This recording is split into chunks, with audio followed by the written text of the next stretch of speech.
અંબા માતાનો આ મંત્ર રાત્રે 11:38 બોલવાથી તમારા તમામ પ્રકારની મનની અપેક્ષાઓમાં અંબાની કૃપાથી પરિપૂર્ણ થશે. ધારેલા કામ પરિપૂર્ણ થશે. પ્રિય ભક્તજનો, પરાંબા પરમેશ્વરી માં જગદંબા નો કયો એ મંત્ર છે કે જે આપણને એ મંત્રના જાપ રાત્રે 11:38 કરવાથી ફલની પ્રાપ્તિ થાય. હવે આ સમય નિશ્ચિત એટલા માટે બતાવ્યો છે.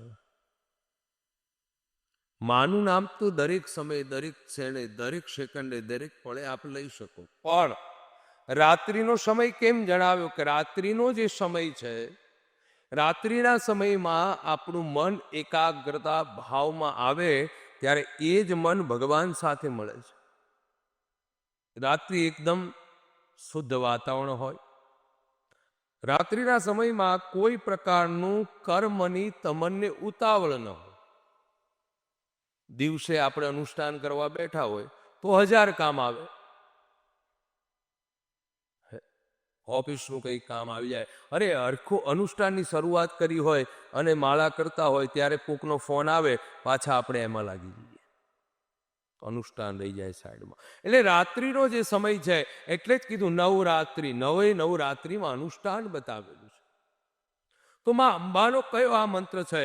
કયો મંત્રનો આ અંબાનો જાપ કરવાથી ઉત્તમ ફળ પ્રાપ્ત થાય? અનુષ્ઠાનનું કેવી રીતે પ્રાપ્ત થશે? તો પરાંબા પરમેશ્વરી માં જગદંબા આદ્ય શક્તિ માં ત્રિપુરા સુંદરી માં ભગવતીની પરમ કૃપા પ્રાપ્ત કરવા માટે આપણે પ્રતિદિન મંત્રનો જાપ કરવાનો. મંત્રનો જાપ કરતા પહેલા બને તો ઘરમાં શ્રીયંત્રને સ્થાપિત કરજો. શ્રીયંત્રને સ્થાપિત કર્યા પછી બને એટલું માં જગદંબાની આરાધના કરતા કરતા રીમ અંબિકાય નમઃ, રીમ અંબિકાય નમઃ, રીમ અંબિકાય નમઃ આ મંત્રનો જાપ કરજો. રીમ શબ્દ આગળ લગાડી અંબિકાય નમઃ, રીમ ક્લીમ અંબિકાય નમઃ આ મંત્રનો જાપ કરી શકો. ક્લીમ અંબિકાય નમઃ આ મંત્રનો પણ જાપ કરી શકો. તો પ્રતિદિન આ મંત્રનો રાત્રિના સમયમાં 11:38 જાપ કરશો તો તમને માં અંબાની પરમ કૃપા પ્રાપ્ત થશે. હવે આપણે વાત કરીએ કે શ્રીયંત્ર એટલા માટે કીધું છે કે આપણા જે શક્તિપીઠ છે, યા દેવી સર્વભૂતેષુ માં યંત્ર રૂપેણ સંસ્થિતા નમસ્તસ્યે નમસ્તસ્યે નમસ્તસ્યે નમો નમઃ. જ્યાં જ્યાં શક્તિપીઠો છે ત્યાં ત્યાં માં ભગવતીનું યંત્ર સ્વરૂપે પૂજાય છે. તેવા ભગવતી માં પરાંબા પરમેશ્વરીને આજ પૂજન કરતા પહેલા, રાત્રિના સમયમાં સૂતા પહેલા 11:38 કોઈ પણ ભક્ત ભગવતીનું આ પ્રમાણે કોઈ પણ ભક્ત કરી શકે છે. બહેનોથી પણ થઈ શકે, ભાઈઓથી પણ થઈ શકે, બાળકોથી પણ થઈ શકે. રાત્રિના સમયે શુદ્ધ વસ્ત્ર ધારણ કરી સ્નાન આદિ કર્મ પતાવી અને જગ્યા ઉપર, જે પણ જગ્યા ઉપર આપ મંદિરમાં બેસો તો ઉત્તમ છે, બહાર બેસીને પણ જપ થઈ શકે. પોતાના જે શયન કક્ષના શયન ગૃહમાં પણ માં ભગવતીનું નામ સ્મરણ કરી શકો આપ. તો માળા કરવી હોય તો ઉત્તમ ફળ મળે તો માળા પણ માં ભગવતીનો મંત્ર જાપ કરજો. માં ભગવતી તમારા ધારેલા કામ અવશ્ય પૂર્ણ કરશે. અને વિશ્વાસ હોય ત્યાં પુરાવાની કોઈ જરૂરિયાત હોતી નથી. અને એવા અટૂટ વિશ્વાસથી આ જપ કરી લેજો. મેં ઘણી વખત ઘણી કથાઓમાં એવા મંત્ર જપ આપ્યા. એ વિશ્વાસથી અનેક લોકોએ કર્યો. અને એ અનેક લોકોને નામ સ્મરણથી, ભગવાન માતાજીના નામ સ્મરણથી અનેક લોકોને અનેક ફળની પ્રાપ્તિ થઈ છે. તો આપ પણ આ ભગવાન, આ માં ભગવતી અંબાના, માં જગદંબાના, કારણ કે જગત જનની જગદંબા આદ્યશક્તિ ભવાની માં અંબિકાનો મંત્રનો જાપ કરજો. માં ભગવતી પ્રસન્ન થશે. અને બને ત્યાં સુધી રાત્રિનો આ સમય એટલા માટે મેં જણાવ્યું, એ સમયે વાતાવરણ શુદ્ધ, મા ભગવતીને આધિન્ય આપણે હમણે જે ચંદ્રગ્રહણ હતું એને એ ગ્રહણના દરમિયાનમાં ચંદ્રગ્રહણના સમયે બધા જ મંદિરો બંધ હતા, એ પણ મંદિર બંધ હતું અને ન્યૂઝ દ્વારા આપણને જાણ્યું કે એ મંદિરમાંથી જ્યોતિ પ્રકાશ આપણને રાત્રિના સમયમાં જોવા મળ્યો. કારણ કે શાસ્ત્રમાં કીધું એવો દિવ્ય પ્રકાશ થયો ભાદરવી પૂનમના દિવસે.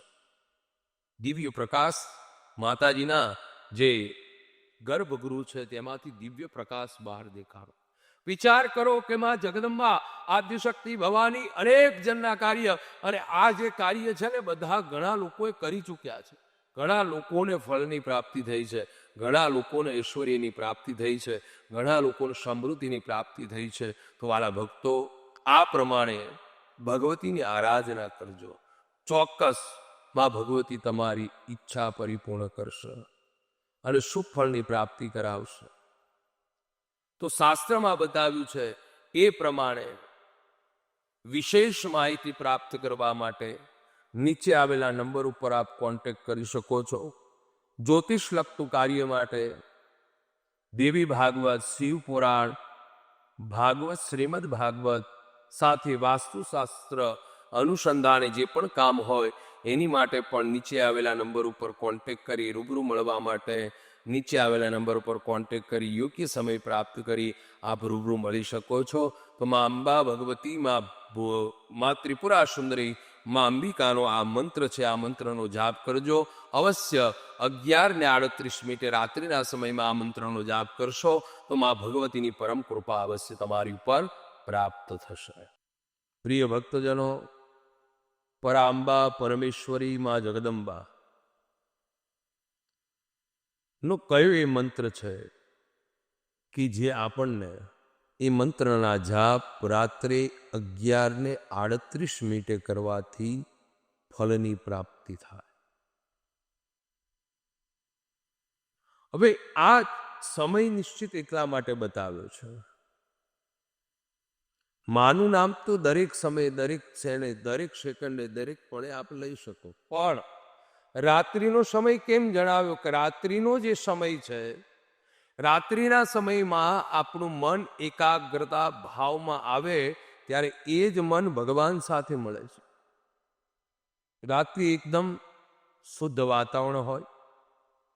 રાત્રિના સમયમાં કોઈ પ્રકારનું કર્મની તમને ઉતાવળ ન હોય. દિવસે આપણે અનુષ્ઠાન કરવા બેઠા હોય તો 1000 કામ આવે, ઓફિસનું કંઈક કામ આવી જાય. અરે હરખું અનુષ્ઠાનની શરૂઆત કરી હોય અને માળા કરતા હોય ત્યારે કોકનો ફોન આવે, પાછા આપણે એમાં લાગી જઈએ, અનુષ્ઠાન રહી જાય સાઈડમાં. એટલે રાત્રિનો જે સમય છે એટલે જ કીધું નવરાત્રિ, નવે નવરાત્રિમાં અનુષ્ઠાન બતાવેલું છે.